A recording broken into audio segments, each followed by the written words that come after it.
What turns someone into a villain? Is it written in their blood or carved by the world around them? Welcome to the Hidden Veil, where we rip apart the shadows of evil to find answers. Today, we're diving deep into one question: are villains born or made? From cackling witches to brooding masterminds, we'll unravel their origins, nature, nurture, or something else entirely. Let's unveil the truth. Villains, they haunt our stories, steal the spotlight, and sometimes make us cheer. But what makes them tick? Are they doomed from birth, wired to destroy? Or does life twist them? Betrayal, loss, or just one bad day? We're peeling back the layers of evil, from comic book icons to cinematic legends, to figure it out. First, let's set the stage. Nature versus nurture. What does it even mean for a villain? Nature says it's in their DNA, maybe a thirst for power, a spark of cruelty. Think Hannibal Lecter, born with a mind that savors chaos. Nurture argues it's the world, abuse, rejection, or a society that fails them. Like the Joker, shaped by a Gotham that never cared. Or is it both, tangled together?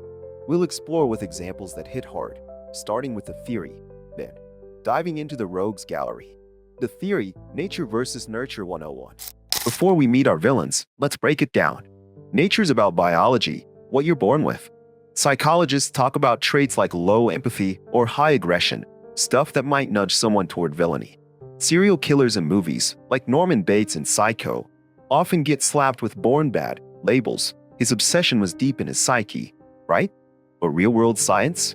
It's murkier. Genes aren't destiny. Nurture's the flip side: your environment, your story. Trauma, neglect, or even too much power can warp someone. Take Scar from The Lion King. Jealousy and being second fiddle to Mufasa pushed him to murder. Was he evil at birth? Or did pride and resentment make him? Most experts say it's a mix. Nature loads the gun. Nurture pulls the trigger. Let's test this with villains we know, starting with one who's pure chaos. The Joker, made by one bad day? If anyone screams made, it's the Joker, DC's clown prince of crime. In The Dark Knight, Heath Ledger's Joker says, all it takes is one bad day. But is that true? Let's dig into his origin, or lack of one. The comics give us scraps: a failed comedian, a chemical vat, maybe a lost family. The Killing Joke shows a man broken by failure and tragedy, pushed to madness by Gotham's cruelty. Nurture's fingerprints are all over him: poverty, rejection, and a city that chews up dreamers.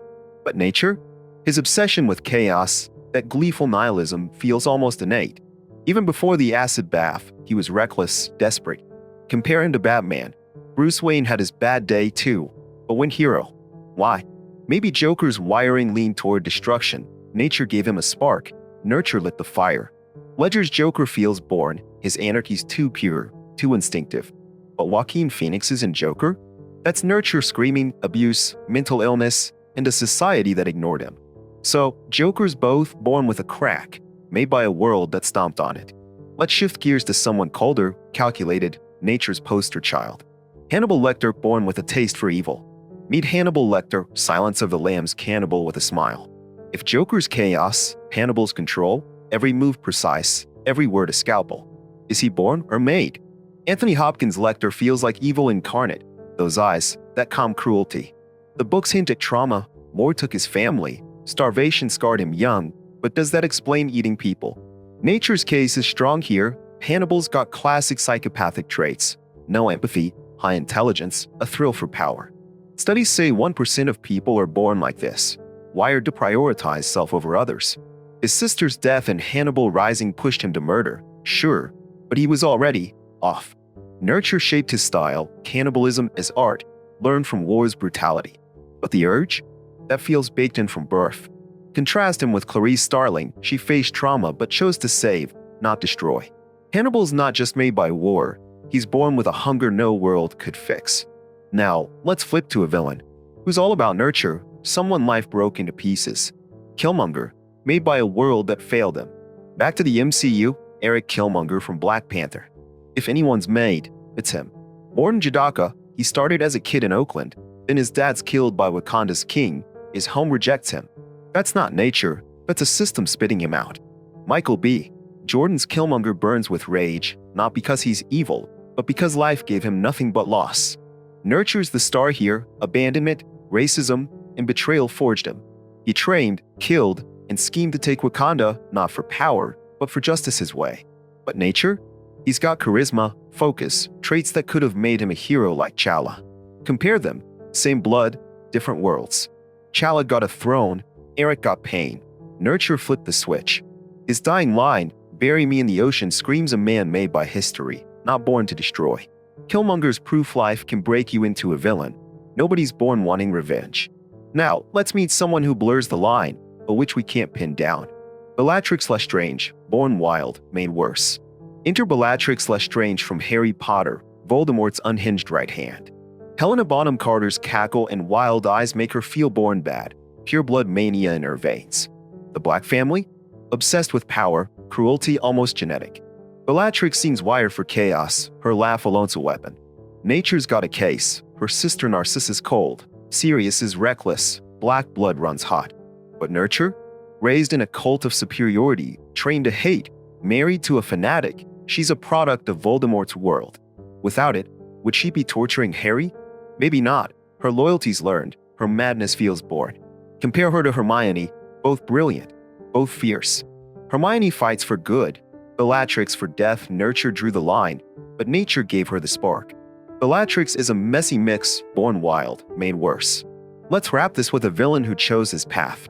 Darth Vader, made by choices and pain. Darth Vader, Star Wars' ultimate villain. Anakin Skywalker wasn't born evil, he was a gifted kid, full of hope. So how'd he become the galaxy's terror? Nurture's the answer: slavery, fear of loss, and Palpatine's manipulation crushed him. Losing Padme, burning on Mustafar, that's what made the mask. Nature gave him power, the Force, ambition, but nothing cruel. His choices, anger, betrayal, were shaped by life. Compare him to Luke. Same blood, different paths. Luke had mentors, Anakin had traps. Vader's not born. Every scar, every breath proves he's made. His redemption, saving Luke, shows Nurture's grip. If he was born evil, could he love? Vader's the ultimate made villain, proof choices and pain outweigh DNA. Now, let's tie it all together. Conclusion: born, made, or both? So, are villains born or made? The truth's messy. Nobody's just one. Joker's madness feels half-born, half-broken by Gotham. Hannibal's hunger seems wired, sharpened by war. Killmonger's rage is all world-made, pain turned in. Bellatrix dances on the line, wild blood, worse upbringing. Vader? Choices and loss build him, not fate. Villains aren't monsters from nowhere, they're us, twisted. Nature gives the spark, maybe cruelty, maybe ambition. Nurture fans it, trauma, power, or a cruel world. But choice? That's the kicker. Every villain picks their path, even if it's paved with pain. What's your take? Born, made, or something else? Drop it below. The Hidden Veil's just scratched the surface, more shadows to unveil. Subscribe for the next dive. Maybe we'll ask why we love these monsters. Like if this hit you, share if it shook you, stay unveiled.